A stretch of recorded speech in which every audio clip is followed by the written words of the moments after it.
जय निताई जय गौर राधेश्याम हरे कृष्ण। তা মহাপ্রভু যখন নৃত্য করছিল কেউ মনের আনন্দে জয়ের ধ্বনি দিচ্ছে, কেউ আবার ধ্বনি করছে। তাই জন্য সবাই মিলে আমরা যখন শ্রীরাম নবদ্বীপে আছি একবার গৌর হরির নামে জয়ের ধ্বনি উল্লেখ করবো। হাতগুলো তুলে আমার সচিব হরে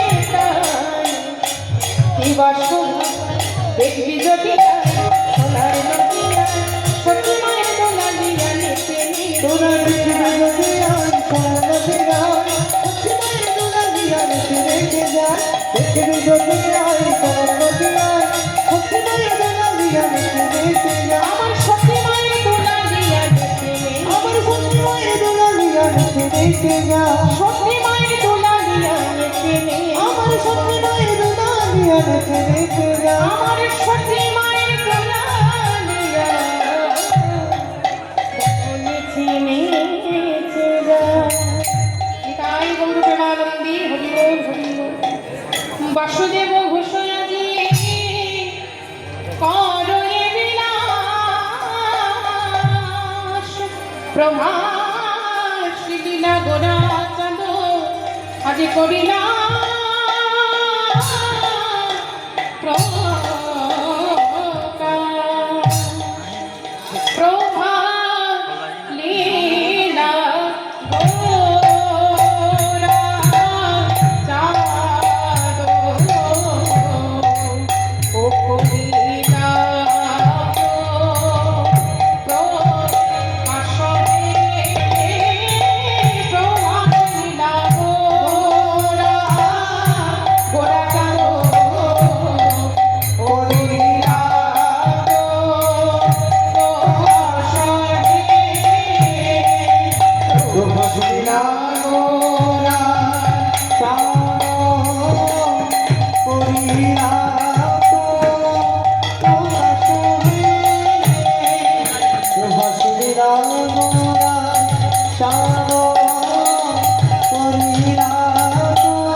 নিতাই জয় গুরু। সমবেত গৌর ভক্ত মণ্ডলী ও আমার ভক্তি, তাহলে এতক্ষণ আমরা ছিলাম শ্রীরাম নবদ্বীপের মাঝে আস্বাদন করলাম গৌর কথা। তা সেই গৌর চরণ স্মরণ করে আমরা নবদ্বীপ থেকে এখন বৃন্দাবনে যাব। কিন্তু বৃন্দাবনে যাবার তো একটা নিয়ম আছে না, বৃন্দাবনে যাওয়ার তো একটা নিয়ম আছে। তা বৃন্দাবনে গেলে কার নামে জয়ধ্বনি দিতে হয় একটু জোর করে বলবো। রাধে হরি বল। বৃন্দাবনে কিন্তু সবার মধ্যে এক কথা, রাধে রাধে বলে তো না। আচ্ছা, তারা তো কৃষ্ণ কৃষ্ণ বলতে পারত, কৃষ্ণ বলে না কেন? কারণ কৃষ্ণ বললে আমার কৃষ্ণের কৃপা কখনোই পাওয়া যাবে না। যেমন গৌর হরির চরণ পেতে গেলে আপনাকে নিতাই চাঁদের ভজনা করতে হবে, নিতাই চরণ ছাড়া কখনো গৌর চরণ মেলে না। ঠিক সেইটুকু ভগবান কৃষ্ণের কৃপা পেতে গেলে আপনাকে আগে রাধারানীর চরণ দুটি করতে হবে। যদি রাধারানীর কৃপা আপনার উপর হয়ে যায়, ভগবান কৃষ্ণের কৃপাও। তাই বৃন্দাবনে কিন্তু প্রত্যেকের মুখে এক কথা, রাধে। তাহলে আমরা সেই বৃন্দাবনে যাবো, সেই মধুময় শ্রীরাম বৃন্দাবনে এই মনটাকে নিয়ে যাবো। দেখবেন অনেকেই আছে টাকা পয়সা খরচা করে বৃন্দাবনে যায়, কিন্তু মন যদি ঘরের দিকে থাকে, সংসারের দিকে মন করে থাকলে বৃন্দাবনে গিয়েও কোনো লাভ হবে। আর এখান থেকে যদি মনটাকে আপনি নিয়ে যেতে পারেন, তাহলে এখান থেকে সে বৃন্দাবন ধাম আপনার দর্শন হবে। তাহলে চলুন প্রত্যেকে আমরা সেই মধুময় শ্রীরাম বৃন্দাবন ধামে যাবো। একটু প্রেম সে বলবেন প্রত্যেকে, বলিয়ে রাধা রানী কি, বৃন্দাবন ধাম কি, শ্যাম সুন্দর মদন মোহন কি, বাঁকে বিহারী নাম কি, ও রাধা রাধা রাধা বলো ওরে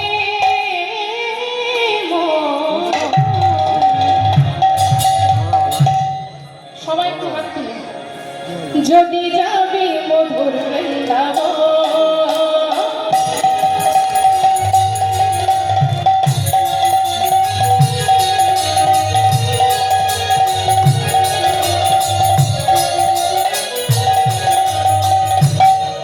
রাধা রাধা রাধা রাধা রাধা রাধা রাধা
আর সারা বৃন্দাবন জুড়ে শুধু রাধা নাম। দেখুন আজ যে স্থানে আমরা বসে আছি, যে আসনের উপর আমরা বসে আছি, আচ্ছা বলুন তো মা, এই জায়গাটার নাম কি? হ্যাঁ, যে জায়গায় আমরা এখন বসে আছি জায়গাটার নাম কি?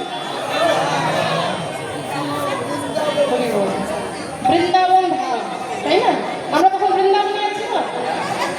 বৃন্দাবনে যখন আমরা আছি, মায়েরা হচ্ছে স্টার্ট বলছে, আমি শুনতে পাই ঠিকই বলেছি, আসলে মন তো পড়ে আছে ওইদিকে। হ্যাঁ, তা এখন আমরা কিন্তু বৃন্দাবনেই আছি, যেখানে রাধা কৃষ্ণের নাম সংকীর্তন করা হয়, সেই স্থান হলো বৃন্দাবন ধাম। ভগবান কিন্তু সেখানেই বিরাজ করেন। ভগবান থাকেন কোথায়? কোথায় থাকে ভগবান? কোনো মন্দিরে থাকে না। হ্যাঁ, একদিন দেবর্ষী নারদ ভগবানকে জিজ্ঞাসা করছি, বলে প্রভু আপনি থাকেন কোথায়? উত্তরে ভগবান কি বললেন? না হন্তিষ্যামি বৈকুণ্ঠে যোগীনাম হৃদয় নাচ মৌন ভক্ত যত্র গায়ন্তি তত্র তিষ্ঠামি হে নারদ। ভগবান বলছে শোনো নারদ, আমি ওই বৈকুণ্ঠে থাকি না, আমি যোগীদের হৃদয় মাঝেও থাকি না। আমি কোথায় থাকি জানো? যেখানে আমার ভক্ত আমার নাম সংকীর্তন গায়, যেখানে আমার ভক্ত আমার নাম গুণগান গায়, সেই ভক্তের হৃদয় মাঝে গিয়ে আমি বিরাজ করে বলি। তাহলে ভগবান কিন্তু স্বয়ং এখানেও এসেছে, যেখানে আমার রাধাকৃষ্ণের নাম সংকীর্তন করা হয়, সে স্থান হলো বৃন্দাবন ধাম। আর আমরা এখন প্রত্যেকে বৃন্দাবনে আছি, তাই তো? তা বৃন্দাবনে যখন আছি সবাইকে একটু রাধা নাম গাইতে হবে। তো হাতগুলো তুলুন দেখি প্রত্যেকে। হ্যাঁ, এদিকে সবাই মিলে একটু বলবেন, কেমন? বলো বৃন্দাবন মে রাধে রাধে রাধে রাধে বৃন্দাবন মে রাধে রাধে। আমার বলতে শোনা যাচ্ছে, একটু জোর করে বলতে হবে তো। আচ্ছা বাড়িতে যখন ঝগড়া করে না তো আস্তে আস্তে, হ্যাঁ বাড়িতে যখন ঝগড়া করে না আস্তে আস্তে করে না, তখন তো তোমরা সবাই করে বেড়ে যায়। তো বাড়িতে যেমন ঝগড়া করে, বাড়িতে যেমন ঝগড়া করে ঠিক সেইভাবে একবার রাধা নাম গাইতে হবে, কেমন? প্রত্যেকের কাছে অনুরোধ। ভগবান যে এত সুন্দর হাতগুলো দিয়েছি কেন? না মায়েরা বলে শুধু রান্না করার জন্য।